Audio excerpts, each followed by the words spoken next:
does Hamas claim responsibility for this capture of the Israeli soldier, and is the soldier still alive? Certainly not. It's clear that the capture of the soldier is an Israeli story. Till now, there is nothing from the resistance saying that there was a capture. So I really want to emphasize that the Israelis have created the story of the three settlers, and now they are talking inside Israel that they were killed in a criminal accident.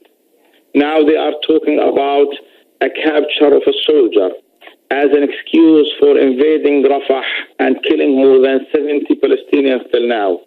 Who knows? They may declare after a few hours that they found him. And no one will ask after that why they have killed this number of people just because they claimed that he was vanished or disappeared. So to be clear, you are denying that any Israeli soldier has been captured? We are clear from our men on the ground. We didn't hear anything about a capture of a soldier. Is it possible that another militant group in Gaza carried this out, for instance, Islamic Jihad or another group we don't know about?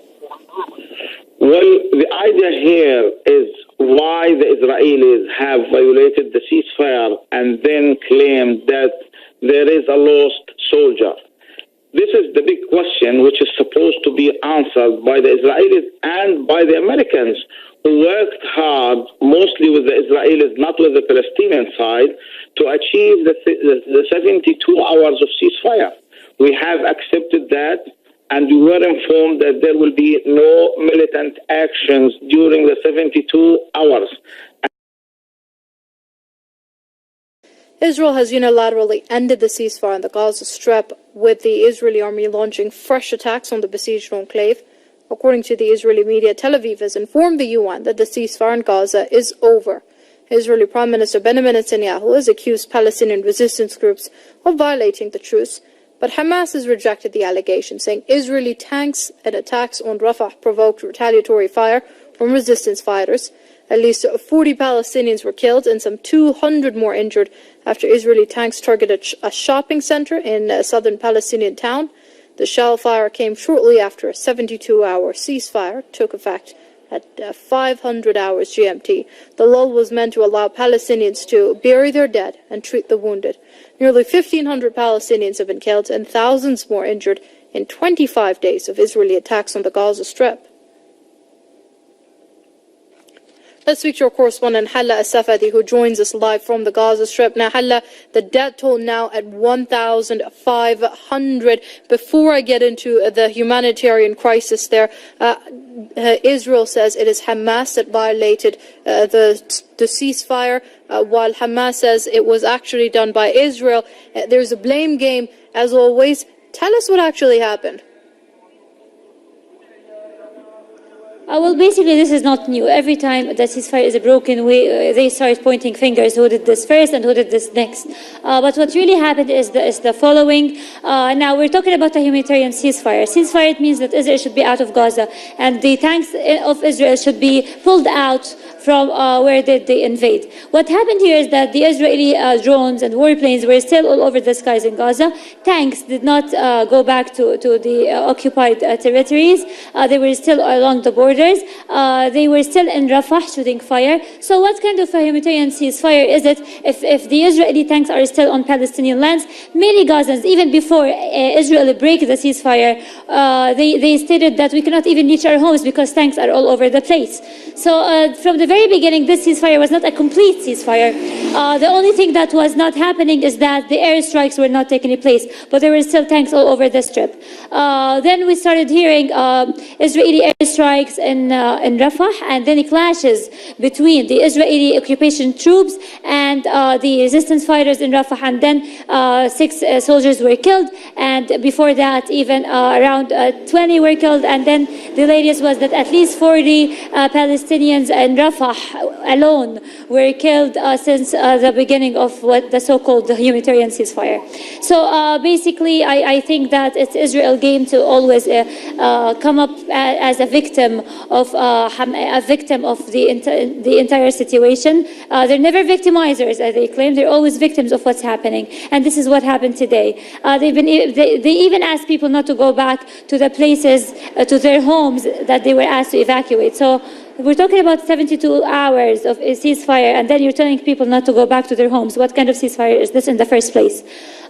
Basically, and now there are a number of explosions I can hear from where I'm standing. The sad part is that when people heard the news about the ceasefire, they went on the streets. You can see that behind me in the street. There are not a lot of people, but there are people going out thinking that it's still ceasefire. And this is what happened last time. There was a ceasefire. People trusted the ceasefire, went out, then they were killed.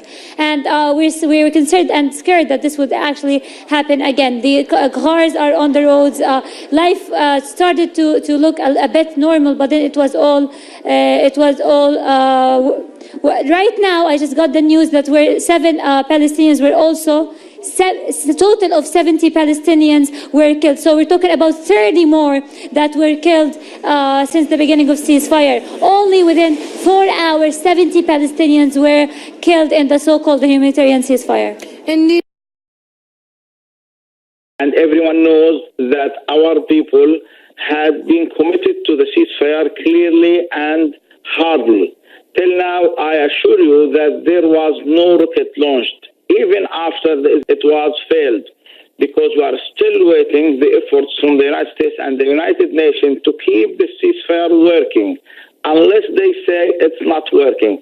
So we are now saying in a clear voice, the side who violated the ceasefire was the Israelis.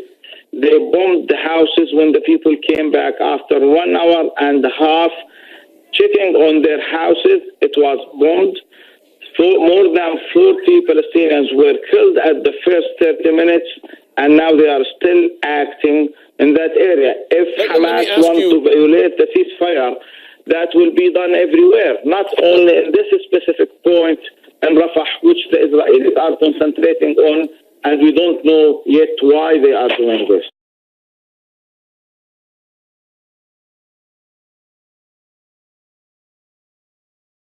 A massive escalation in the attacks against the Palestinians. We've seen this before. Whenever there is a ceasefire, either before it or after it, the escalation of the attacks continues to rise. 70 people, as you just mentioned, have been killed in just a few hours in the Gaza Strip. The death toll at least 1,500 Palestinians.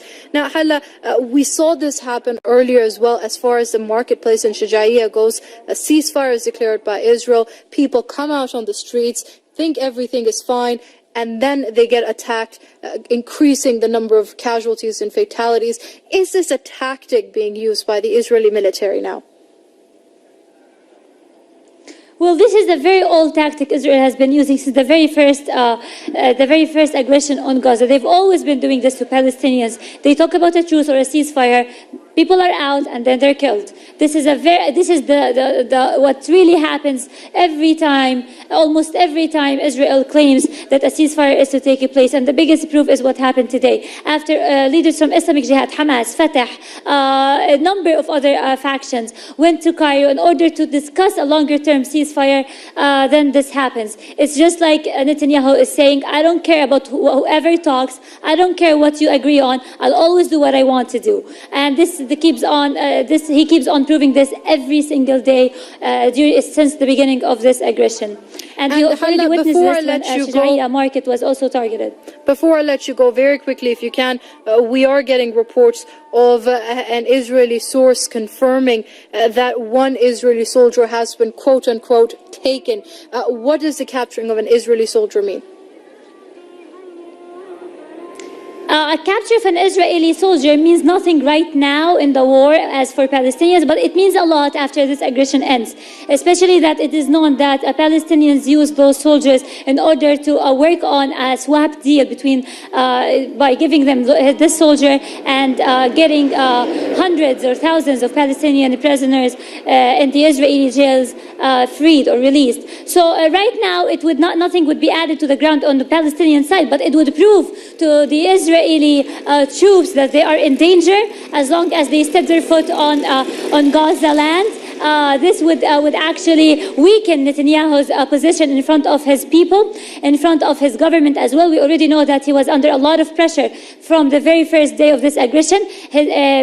People in Israel started saying that he cannot defend the Israelis, and with another Israeli soldier being captured, this would also add pressure for him to work on a ceasefire. Yes, this might mean that we will be witnessing intense hours this day, but it also means that he will be under extra pressure if he's not listening to John Kerry, if he's not listening to Obama, to the international community. Then this soldier would actually make him listen to what we have to say here. Okay.